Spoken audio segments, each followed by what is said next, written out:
এখন তুমি যে জায়গায় দাঁড়িয়ে আছো এটা তোমার জীবনের টার্নিং পয়েন্ট হতে পারে। প্রতিদিন সকাল থেকে রাত পর্যন্ত একটা অদৃশ্য কাউন্টডাউন কিন্তু শুরু হয়ে গেছে। সেই কাউন্টডাউনটা মূলত অনেকেই দেখতে পাচ্ছে না বা অনুভব করতে পারছে না। তোমরা যারা WBCS 2024-এর জন্য তৈরি হচ্ছ, তাদের সামনে হঠাৎ করে একদিন নোটিফিকেশন জারি হবে এবং পরীক্ষার দিন ঘোষণা হয়ে যাবে। সুতরাং তোমরা যারা প্রস্তুতির জন্য তৈরি হচ্ছ, তারা এখন থেকে ফিনিশিং লাইনের জন্য তৈরি হও। সিট বেল্ট বেঁধে নাও। অনেকে বলে সময় আছে, আসলে তোমার কাছে কিন্তু সময় নেই।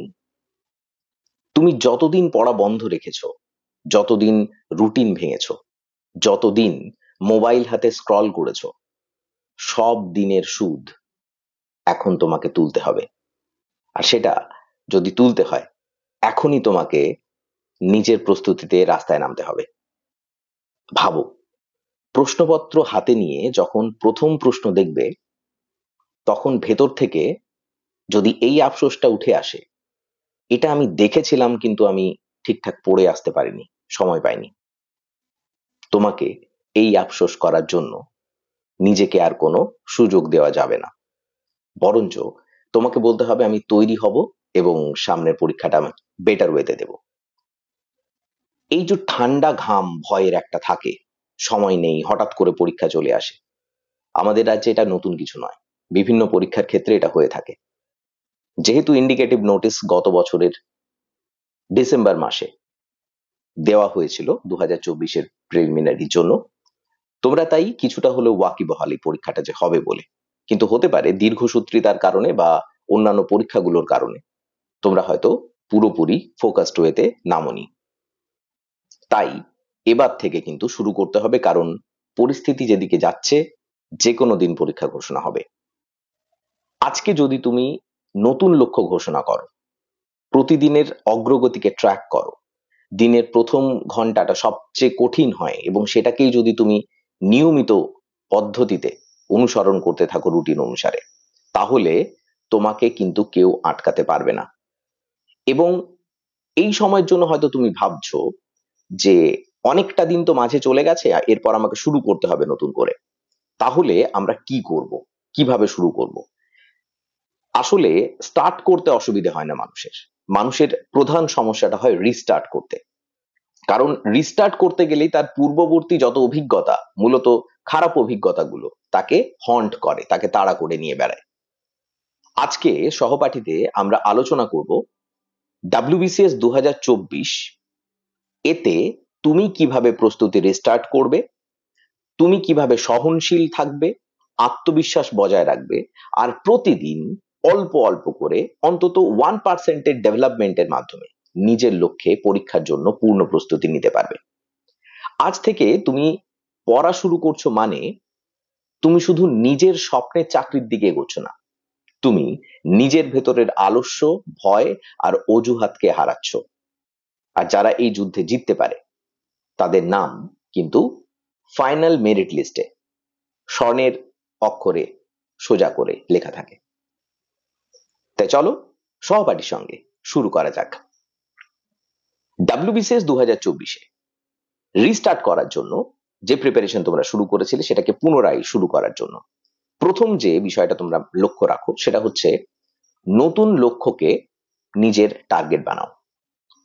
তুমি যদি আগের রুটিন ফেলে দাও, তাহলে মস্তিষ্ক নতুন ভাবে শুরু করার জন্য একটা ফ্রেশ ডেডলাইন কিন্তু তোমার কাছে চাইবে। তাই কাগজে লিখে ফেলো আগামী 15 দিনে প্রিলিমসের সিলেবাসের কতটা পার্সেন্টেজ তুমি শেষ করতে পারবে, এবং পরের 7 দিনে তুমি জেনারেল সায়েন্সের কতটা অংশ শেষ করতে পারবে।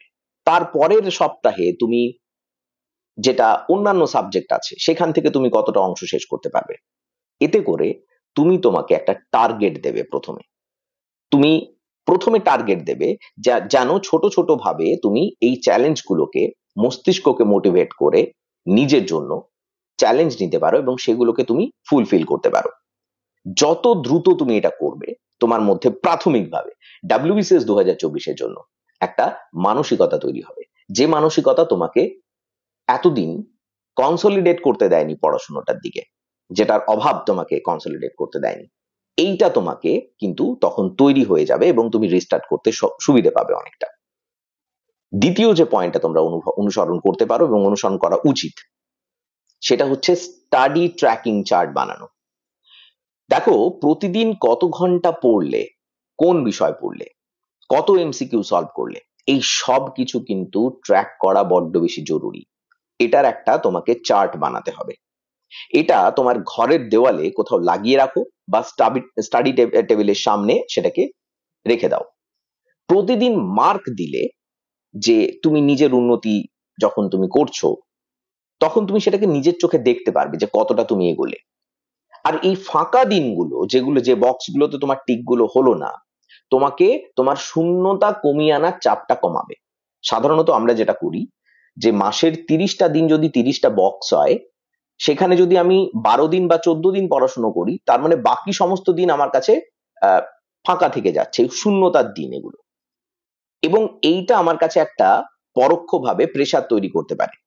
মনকে সবসময় এটা যেন তুমি চেষ্টা করেছো সেটা মনে করানোর জন্য এই স্টাডি ট্র্যাকিং চার্টটা বানানো বড্ড বেশি জরুরি, যাতে প্রত্যেক দিন তোমার পড়াশোনাটা যে হয়েছে সেটা তুমি নিজেকে বলতে পারো। এতে তুমি প্রথম সপ্তাহের পরে দ্বিতীয় সপ্তাহে পড়ার আগ্রহ পাবে, দ্বিতীয় সপ্তাহের শেষে পরের শেষ দুটো যে সপ্তাহ মাসের থাকে সেই দুটো সপ্তাহে পড়ার আগ্রহ পাবে। তার মানে তোমার কাছে তখন সেলফ টার্গেট তৈরি হবে যে আমি যদি আগের সপ্তাহে 2 দিন কম পড়েছি, এই সপ্তাহে অন্তত 1 দিন কম পড়বো, তারপরের সপ্তাহ থেকে আমি পুরোপুরি প্রতিদিন পড়াশোনা করবো, নিয়মানুবর্তিতা যেটাকে বলছি। স্টাডি ট্র্যাকিং চার্ট তোমাকে কিন্তু হেল্প করবে। তৃতীয় যে বিষয়টা, সেটা হচ্ছে ফার্স্ট আওয়ার রুল বা প্রথম ঘন্টার নিয়ম। দিনের প্রথম 1 ঘন্টা সব সময় সবচেয়ে কঠিন বিষয় বা যেটাতে তুমি সবচেয়ে বেশি দুর্বল, সেটা পড়তে দাও, সেটা পড়তে লাগাও, সেই সময়টাকে কাজে লাগাও। সকালে মন ফ্রেশ থাকে, তোমার এনার্জি হাইয়েস্ট লেভেলে থাকে, তাই কঠিন বিষয় সহজে কিন্তু বোঝা যায় সময় নিয়ে পড়লে। এভাবে দিনের শুরুতেই সবচেয়ে বড় চ্যালেঞ্জ শেষ করলে বাকি দিনটা তোমার পড়ার জন্য কিন্তু অনুপ্রেরণার অভাব হয় না, মনটা ভালো থাকে এবং তোমার যে সেন্স অফ অ্যাকমপ্লিশমেন্ট আছে, কিছু শেষ করার একটা একটা অভিজ্ঞতা, একটা ভালো লাগা, সেটা কিন্তু তোমার পরবর্তী পড়াশোনাগুলোকে আরো বেশি অনুপ্রাণিত করে সেগুলো হওয়ার জন্য। ফলে তুমি সহজেই কিন্তু সারাটা দিন তোমার মোটিভেশন বজায় থাকে। চতুর্থ যে পয়েন্টটা, ছোট রিওয়ার্ড সিস্টেম চালু করো। পড়াশুনোকে শুধুই চাপ হিসেবে দেখলে মন কিন্তু ভেঙে যাবে, তাই লক্ষ্য পূরণ হলে নিজেকে ছোট পুরস্কার দাও। যেমন 2 ঘন্টা পড়ার পর 15 মিনিট গান শোনা বা 1 কাপ হয়তো চা খাওয়া, একটু নিজের সঙ্গে সময় কাটানো, এগুলো নিজেকে রিওয়ার্ড গ্রান্ট করা, কিন্তু একটাই শর্ত, তার আগের যে ঘন্টাটা তুমি পড়ছো, তার আগের যে সময়টা পড়ছো, যেটার পরে তুমি নিজেকে রিওয়ার্ড গ্রান্ট করছো, সেটা যেন অবশ্যম্ভাবীভাবে পূরণ হয়। অর্থাৎ তুমি নিজের কাজ শেষ না করে কিন্তু সেই রিওয়ার্ডটার দিকে যাবে না, এতে করে তুমি কিন্তু নিজেকে সমানভাবে গুরুত্ব দিতে পারবে না, মনে থাকে যেন কথাটা। এবং এটা যখন তুমি করবে, তখন পড়াশোনার সাথে মস্তিষ্কও, তোমার ব্রেন যেটা আছে সেটা আনন্দের সঙ্গে যুক্ত হতে পারবে, রিলেট করতে পারবে। ডোপামিনের একটা প্রভাব তোমার মনের মধ্যে আসবে, যা তোমার ফোকাসকে ধরে রাখতে সাহায্য করবে, যে এটা করছি, আমার নিজের সময় কাটাতে পারছি, আমার ভালো লাগছে। পঞ্চম যে পয়েন্টটা, সেটা হচ্ছে ফোকাস সেশন তৈরি করো। সেটা পোমোডোরো টেকনিক হতে পারে, 25 মিনিট করে পড়াশোনার টেকনিক হতে পারে, যা খুশি হতে পারে, কিন্তু ফোকাস টেকনিক তোমাকে কিন্তু ফোকাস সেশন তোমাকে রাখতে হবে। অর্থাৎ মস্তিষ্ক দীর্ঘ সময় একটানা মনোযোগ ধরে রাখতে কিন্তু পারে না। তুমি যদি কম সময় ছোট ছোট করে টাইমে পড়ো, মাল্টিপল সেটিং করো একটা পড়াশোনার মধ্যে, সাপোজ করা যাক তুমি সারা দিনে 6 ঘন্টা পড়াশোনা করছো, 6 ঘন্টার মধ্যে তুমি দুটো সিটিং নিলে 3 ঘন্টা করে, এতে কিন্তু তোমার রিটেনশন কোয়ালিটি বাড়বে না, মনের ধারণ ক্ষমতা এত বাড়বে না। তোমাকে প্রথম যে কাজটা করতে হবে, সেটা হচ্ছে এই 6 ঘন্টাকে চেষ্টা করো যদি অন্তত 2 ঘন্টায় ভেঙে নেওয়া যায়, সব থেকে ভালো হয় যদি 6টা সিটিং এ 6 ঘন্টায় ভেঙে নেওয়া যায়। এতে করে তোমার কি হবে, মাঝের যে বিরতিগুলো, প্রতি ঘন্টা শেষে যে অনেকটা করে বিরতি থাকছে, এতে তোমার রিটেনশন কোয়ালিটি, মনের ধারণ ক্ষমতা বাড়বে। এবং এভাবে বিরতি নিয়ে পড়লে তোমার ক্লান্তি আসবে না, তুমি দীর্ঘ সময় পড়াশোনা কিন্তু চালিয়ে যেতে পারবে। ষষ্ঠ যে পয়েন্টটি খুব ইম্পর্টেন্ট, সেটা হচ্ছে একটা বিষয় এক একটা সপ্তাহে টার্গেট করে সেটার উপর একটা দখল তৈরি করার চেষ্টা করা। প্রতি সপ্তাহে একটা বিষয় বেছে নাও। যেমন প্রথম সপ্তাহে ধরা যাক তুমি হিস্ট্রি বাছলে, দ্বিতীয় সপ্তাহে পলিটি বাছলে। এখন সপ্তাহ জুড়ে সেই বিষয়টাকে পুরোপুরি শেষ করার চেষ্টা করো। এখানে পুরোপুরি শেষের অর্থ হচ্ছে, আমি বলছি না যে পুঙ্খানুপুঙ্খ ভাবে শেষ করো, কারণ একটা সপ্তাহে পর্যাপ্ত হয় না একটা পুরো সিলেবাস শেষ করা, কিন্তু বেসিকটা যেন তোমার কাছে ক্লিয়ার হয়ে যায় সেটুকু অন্তত পড়াশোনা করো।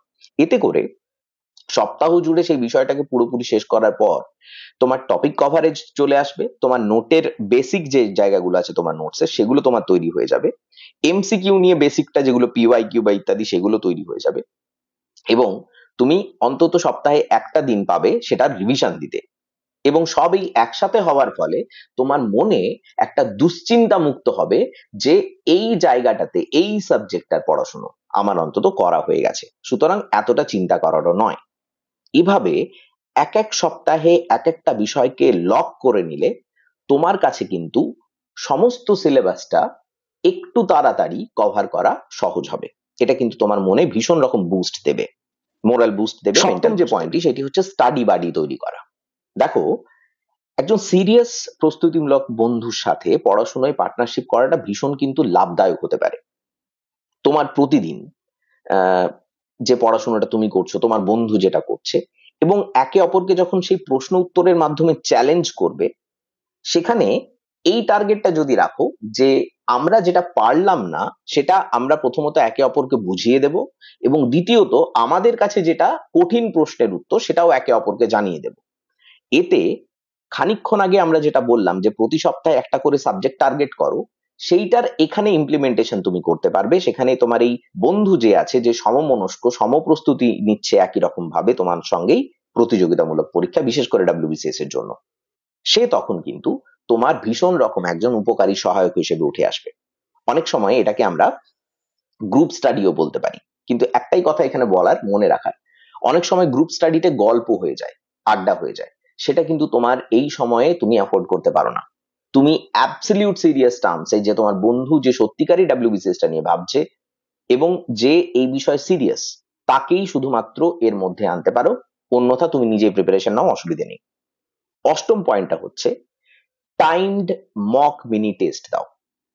প্রতিদিন 30 মিনিটের একটা ছোট্ট মক মিনি টেস্ট দাও, সেটা 50টা প্রশ্নের হতে পারে বা 30টা প্রশ্নের, কোন একটা সাবজেক্টের। এবং এই সময় বেঁধে সমাধান করার যে প্রবণতা, সেটা তোমার একটা অভাববোধকে মিটিয়ে দেবে। ধরো এখন তো পরীক্ষার অনেকটাই দেরি, এখনো ফর্ম ফিল আপই হয়নি, সুতরাং তোমার কাছে এখন থেকেই আহ যে সব সময় যে পূর্ণ মাত্রার মক টেস্ট দেওয়া সম্ভব হবে সেটা নাও হতে পারে, বা হলেও তুমি সেটাকে খেপে খেপে ভেঙে তুমি নিতে পারো।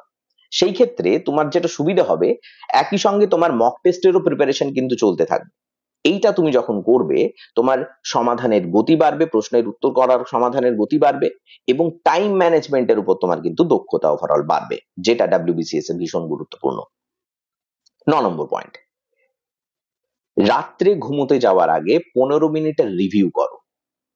দেখো, ঘুমানোর আগে দিনের শেষে তোমার সারা দিনের যে পড়াশোনাটা 15 মিনিটের অন্তত একটা রিভিউ করো। সেটার যে সমস্ত নোটস গুলো তুমি দেখেছো, যে সমস্ত বইপত্রগুলো পড়েছো, যে সমস্ত কন্টেন্ট গুলো তুমি রিসিভ করেছো, সেগুলোর একটা মোটের উপর কভার করার চেষ্টা করো একবার সংক্ষেপে।